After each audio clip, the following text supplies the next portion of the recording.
what I would love for you to consider, and what I'm not really hearing in all the videos that I have watched regarding highly sensitive people, but what I think you need to know is we are uniquely designed to be the modern day healers, the visionaries, the creatives and artists, the spiritual teachers and leaders, the prayer warriors in our communities. In ancient times, we were probably the shamans, the medicine men and women, the wise ones who counseled our tribe and connected us to the universal laws. Blessings. This is Brenda Carey, and I'm a holistic healer and meditation teacher for highly sensitive souls, just like myself, who desire to elevate their health energetically, to have the freedom to explore their own spiritual path and sacred medicine within them. Let's have a conscious conversation on what it means to be a highly sensitive person.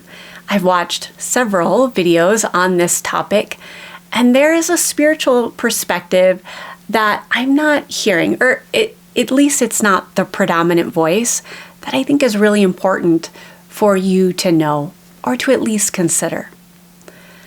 As a continuing spiritual seeker, and maybe you are as well, I always like to ask why. I always think that there is a reason, a greater purpose, even if I don't understand it at the time. So once I discovered that I was highly sensitive, I just innately asked, well, why? Why would there be individuals like myself on the planet at this time and throughout history? Why is there a reason that we can process our thoughts and emotions deeply?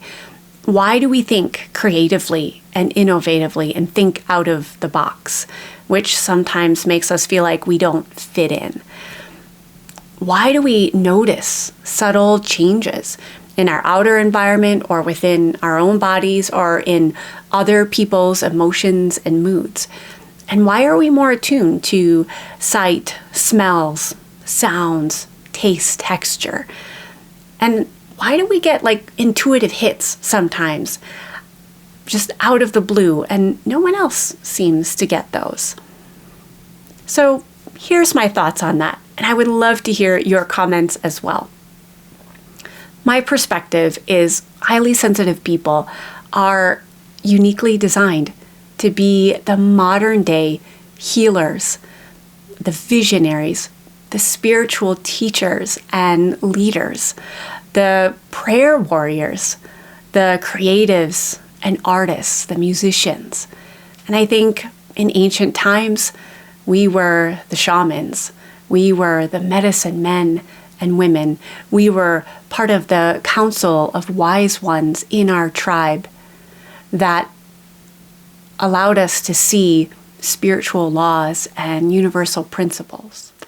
And I personally think that this isn't something to be taken lightly. I actually think it's a great responsibility, especially in a world where there is a lot of pain. And yes, because our chaotic world is not so accommodating to our highly sensitive abilities, there will be times when we struggle.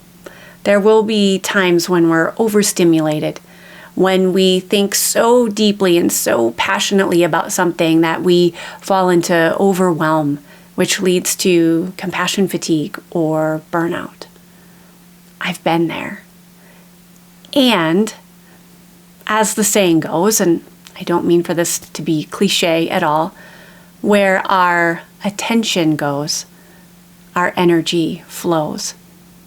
And as I mentioned, a lot of the videos are on what I don't want to put my attention on, like the overwhelm, like the anxiety, like the overstimulation. And I'm not saying just to ignore those things and bypass them and pretend that they don't exist, but also to shift my perspective and look at my gifts and abilities, your gifts and abilities, as a modern day healer. And you might be thinking, I'm not a healer. That's not something that I do. Or maybe you're a healer. Maybe you are a Reiki master or an energy healer. Maybe you do oracle card readings. Maybe you are a spiritual leader in your community. But I think highly sensitive people can be healers in very unassuming ways. Take, for example, one of my clients.